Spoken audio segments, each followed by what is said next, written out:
Christian Heroes Then and Now. George Muller, The Guardian of Bristol's Orphans by Janet and Geoff Benge. Chapter 15, Traveling Days. "My dear, you don't look well," said George with great concern. "Why don't you go back to bed and let me send for Dr. Pritchard?" "No, really, I mean..." Mary Muller's voice trailed off as she leaned on the dressing table to keep her balance. I do feel a bit dizzy. I might go back to bed, if you think you could possibly do without me for today." Mary folded the covers back and climbed into bed. "I know there is still so much to do.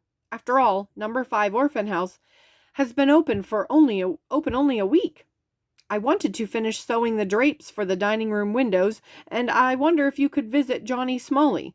He was looking pale yesterday. I hope he isn't coming down with something serious."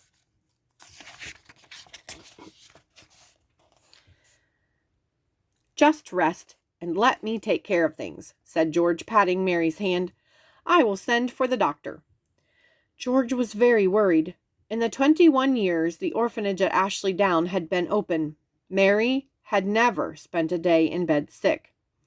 Something serious was wrong with his wife. He could feel it. An hour later, Dr. Pritchard was standing in the hallway talking to George and Lydia. "I'm afraid to tell you, but Mrs. Muller is a very sick woman. She has rheumatic fever. I've given her some medicine to keep her comfortable, but there's not much else I can do. I'm sorry." George spent much of the rest of the day with his ailing wife, praying for her and talking over the affairs of the orphanage. He wished he could spend the whole day at her side, but there were some important things at the orphanage only he could take care of. As he got up to leave the room, he said softly, "My darling, I'm sorry to leave you, but I will return as soon as I can." Mary turned to her husband and with joy on her face replied, "You leave me with Jesus." The next day, Sunday, February 6, 1870, Mary Muller died, leaving George, Lydia, and 2,000 orphans to mourn for her. 5 days later, George conducted her funeral service at Bethesda Chapel. He spoke of her love for the orphans and the hard work she had done on their behalf for 34 years. He preached a short message at the funeral based on Psalm 119:68. "Thou art good, and doest good."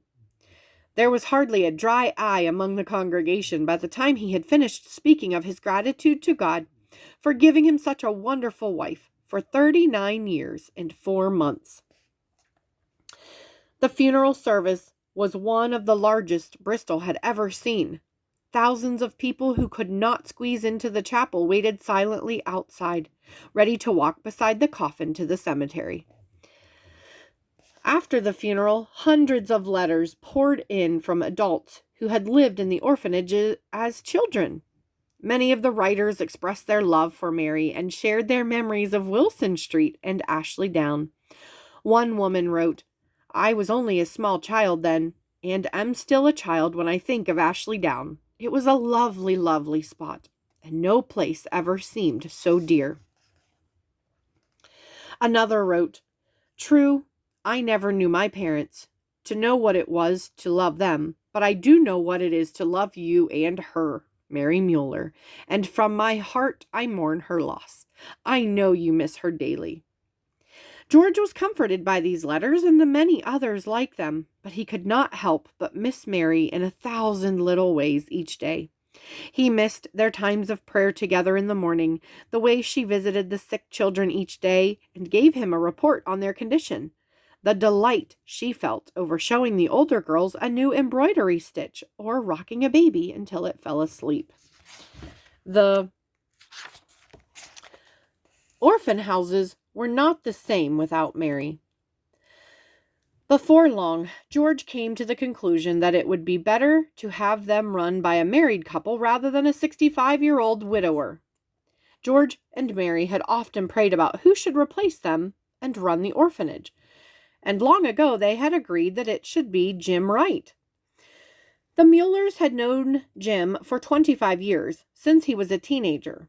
For the past 12 years, Jim had been George's assistant, running the Scriptural Knowledge Institution for home and abroad, where he had proved himself to be hardworking, kind, and faithful.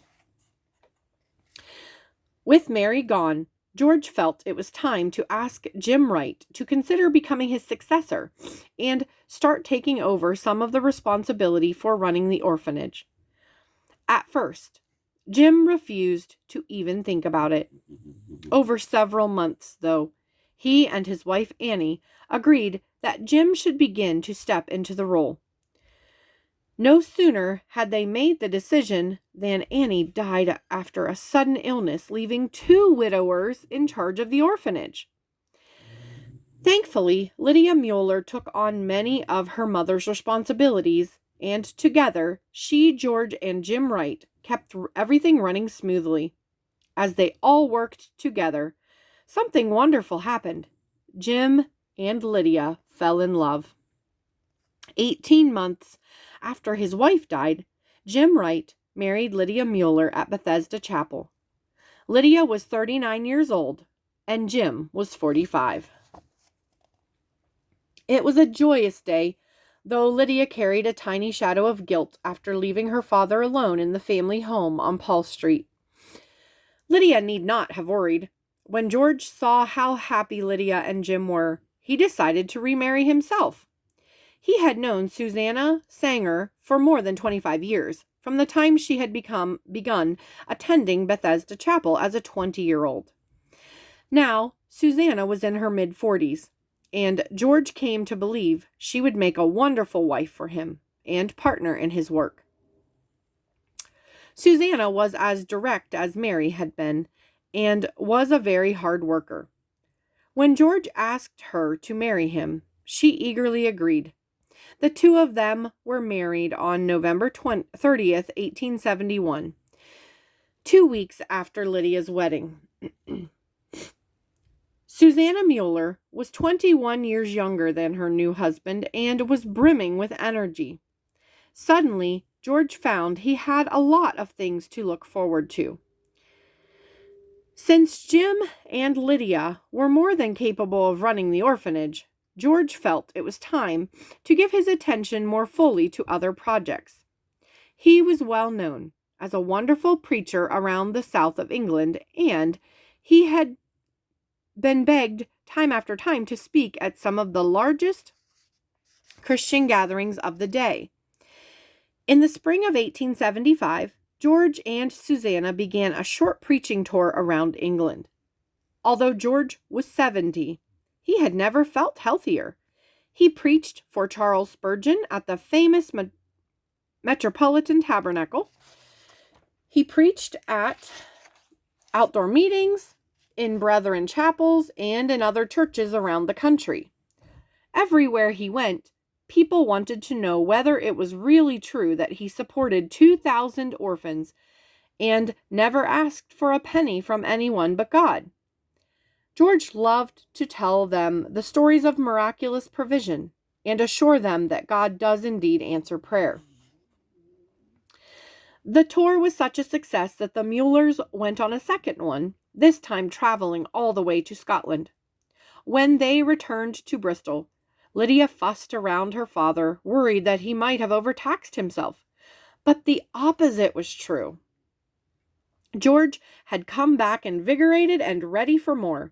His next preaching trip took him to other parts of Europe, where for the first time in 31 years, he got to preach in his native German. Whenever George preached, enormous crowds gathered. In Bern, Switzerland, 2,000 people came to hear him.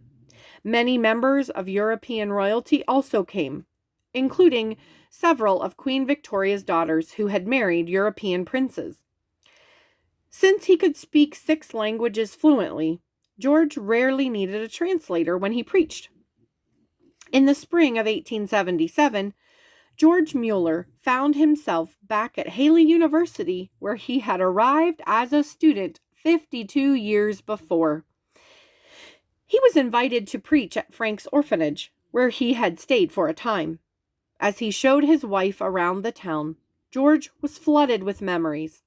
He thought about the time he had wasted in the alehouses, the first Christian meeting he attended, and Dr. Tholuck, who had first suggested he apply to go to England to learn how to communicate with Jews.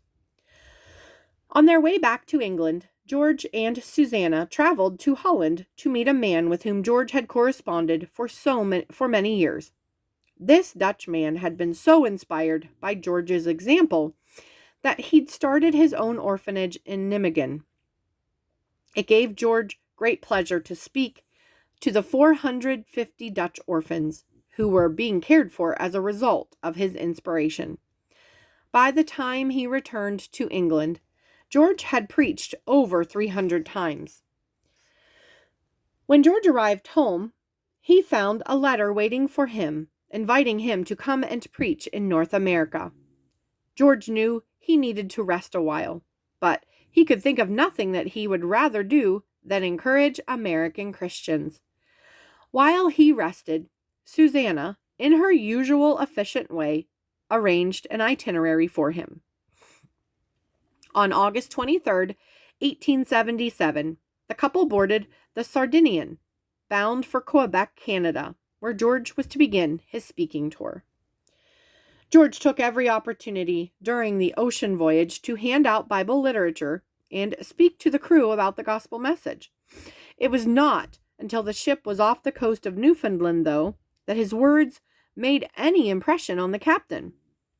A thick fog had engulfed the ship, forcing it to slow to a crawl for fear of being wrecked along the rocky coastline. As a result, the ship began to fall behind in its schedule. Concerned that he would not make his first speaking engagement, George headed for the bridge in search of the captain. "So there you are," George said when he found the captain huddled over a map on the bridge. "I must tell you that I need to be in Quebec by Saturday afternoon." The captain laughed out loud. Why, that's impossible, Mr. Muller. Whoever is waiting for you will just have to understand this ship is fog-bound, and there's not a thing I can do about it." "In that case," said George matter-of-factly, "if you cannot find a way to get me there on time, I'll have to ask God to do it. I have not missed a single engagement in 52 years, and I don't intend to start now. Come down to my cabin with me, and we will pray together." The captain looked too surprised to speak. George left the bridge, and the captain followed him meekly. As they walked onto deck, the captain came to his senses and protested, "But what's the point of praying? The fog is so thick I cannot see to the stern." He leaned over the rail. "Take a look for yourself, Mr. Muller." "I don't need to look," replied George, walking purposefully towards the stairwell. "My eye is not on the weather, but on the one who controls the weather." George strolled into his cabin and shut the door firmly behind them both. "Let us pray," he said, kneeling beside his bunk. The captain followed his example and got awkwardly down on his knees. "Dear God," began George, "I come to you now to ask you to do the impossible. You know that I need to be in Quebec by Saturday, and that the fog has hemmed us in. Please lift the fog, so that the ship can go forward and I will be on time. Amen." George opened his eyes and turned to look at the captain. "Dear God," began the captain in a shaky, embarrassed voice. George placed his hand on the captain's shoulders. "There's no need for you to pray. You don't believe God will answer prayer, and I believe he already has," he said. With a grateful expression on his face, the captain clambered to his feet. "Go and open the door," instructed George with an air of certainty. "I have known my Lord for 52 years, and in all that time I cannot recall a single instance where he has not answered my prayers. I can assure you the fog has lifted." The captain walked to the cabin door and opened it carefully. He peered out onto the deck and then turned back to George, his face pale with shock. "It's gone," he said, his voice barely above a whisper. "Just like you prayed, the fog has gone." And so it had. There was not a trace of it. The next day, the Sardinian docked in Quebec, but not before the captain had become a Christian convert. George disembarked and had plenty of time to reach his first preaching appointment on time. From Quebec, George and Susanna made their way down the coast into the United States. George preached about 50 times in the New York area. In Chicago, he preached in Moody's Tabernacle, where 7,000 people gathered to hear him. Along the way, he hardly entered a city without meeting one of his orphans who had emigrated to the United States. On January 10th, 1878, at 9:30 in the morning, George and Susanna Muller had an appointment no one would want to pass up. They had been invited to the White House to meet with President and Mrs. Hayes. They stayed for nearly an hour, during which time the president asked many questions about their work in Bristol. George and Susanna continued their journey by rail and riverboat, going as far south as Georgia and then all the way to the Pacific Ocean to San Francisco. They stayed in California for a month before making their way slowly back to the East Coast. On June 27th, by the time they boarded the Adriatic for Liverpool, they had traveled nearly 20,000 miles, and George had preached over 300 times. His next speaking tour took George once again to other parts of Europe.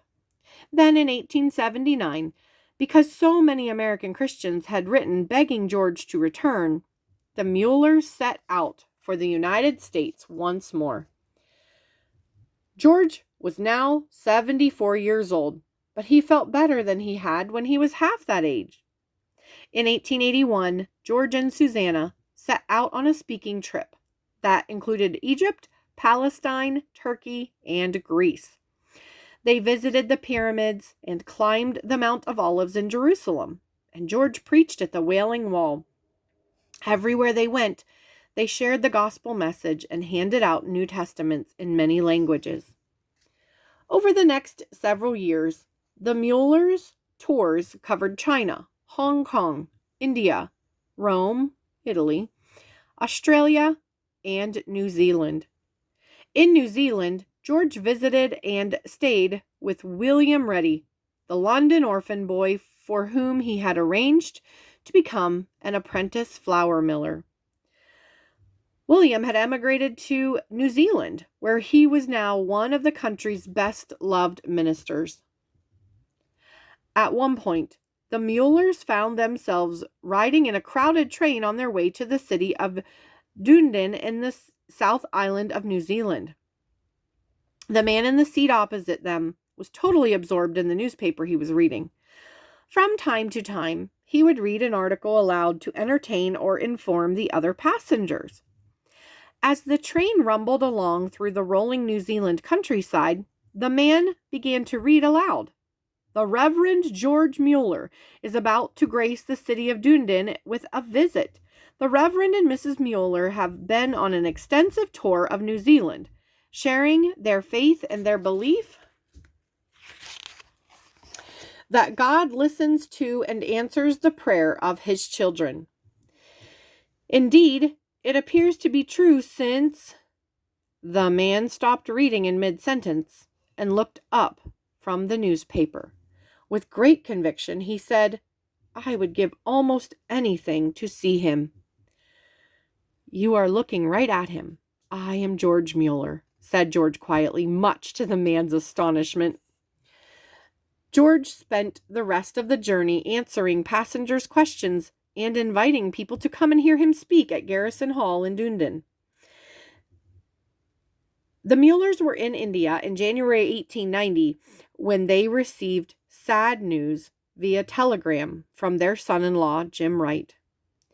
George's daughter, Lydia, had died unexpectedly at the age of 57. George and Susanna made their way to Bombay to await passage back to England. Even in his distress, George Muller never passed up an opportunity to preach and tell people about God. While they waited for their ship to depart for England, George preached 15 times in a large tent that had been set up on the waterfront. He also preached once in German to the crew of a German man-of-war ship docked in the harbor. As soon and as quickly as they could, George and Susanna made their way back to Bristol to console Jim Wright and help him carry on the work with the orphans. The Mullers went on 2 more speaking tours after that, but by 1892, when George was 88 years old, even he could see that he needed to slow down a little. Although Susanna had taken great care to make the best arrangements she could for them, there were still times when they'd had to travel for 6 or 7 days at a time on a train or spend nights aboard steamships where they would awake to find rats climbing over them. Despite the hardships, it had been a wonderful 17 years of traveling. The Mullers had traveled over 200,000 miles, visited 42 countries, and shared the gospel message with people from all manner of background and religious persuasion. Although George Muller's days of traveling might have been over, his days of useful work were not. With his customary energy, he once again threw himself into the work of the orphanage and the Scriptural Knowledge Institution.